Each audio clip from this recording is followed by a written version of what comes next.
Good morning, everybody. Welcome to another Daily Market Report brought to you by Mike Bjork. Today is Monday, September 25th. Hey, we are hitting the end of the month as well as end of the quarter. So, third quarter will be wrapping up after this week as well as the month. We got a lot of data coming out this week. Today happens to be the only day without any data, but on Friday we get the PCE, which is the Personal Consumption Expenditure, which is the Fed's favorite inflation gauge. So this will give us a good insight as to where where inflation's moving. It's been stubbornly low at 1.4%. A lot of it has come from wage inflation that it's non-existent. So this is what's keeping inflation low compared to overall inflation. Now, also, we got the GDP, the final revision coming out on Thursday is the final revision of the GDP. So it'll be interesting to see what materializes for the second quarter on GDP. In the rest of the week, we got some other stuff, including housing data. We got a couple of housing data index coming out this week as well. So let's go ahead and take a look here at the headline news. Stock market is currently down.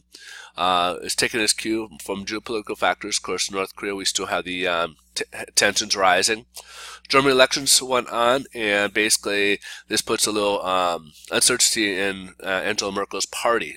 They lost a lot of seats in the elections this weekend, and basically now it's going to be, as a result, the euro is getting a little bit weaker to the dollar. So, because Germany is kind of such a central point of the euro and the European community, this uncertainty inside Germany is kind of making it, feeling, the rest of Europe is basically feeling it's the waves or ripple effects from that as a result of it.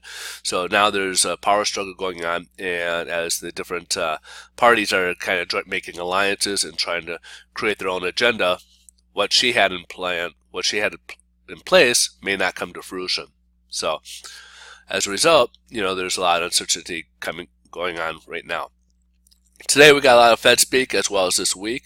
Tomorrow we'll have Janet Yellen speaking. Also later this week will be Mr. Fisher, out of the vice chair out of Dallas, will be speaking.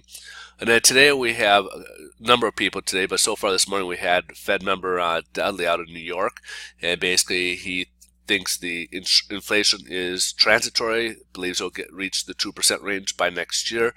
Of course, again, as we mentioned before, inflation is being kept low from wages.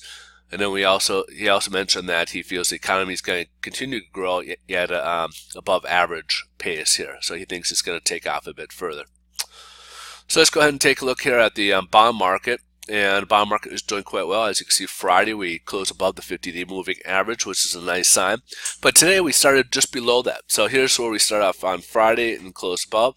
Today we started just a hair under where we started on Friday, and right now we're taking off. So right now we're currently about 11 basis points, but as I started preparing this, it went up even a little bit further, up to 14 basis points from where we left off here. So we're just about to the 25-day moving average. We're starting to get to this range again. I wouldn't say it's too early to say a trend reversal yet, probably because, again, it's only been a couple days, but we did start off this morning lower than where we left off on Friday. That's not usually a sign of a trend reversal here. We usually want the base being higher than where it was the next day, so kind of like a stair effect here. And we're pushing close to this 25-day moving average, so we'll be curious to see if we actually touch it or close above it, or how we're going to proceed. But so far today's a nice day for interest rates, as we do have an improvement in our pricing today.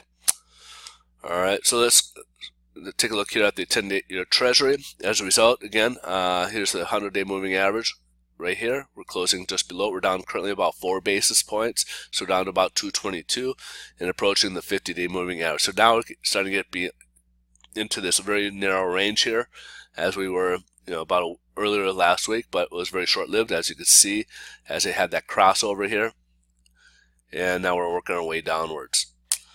Alright, so again, interest rates are improved today, which is a good sign. If you guys want, so that pretty much wraps it up for the day. I hope you guys have a great day, but if you guys want to get more data, just come over to Twitter.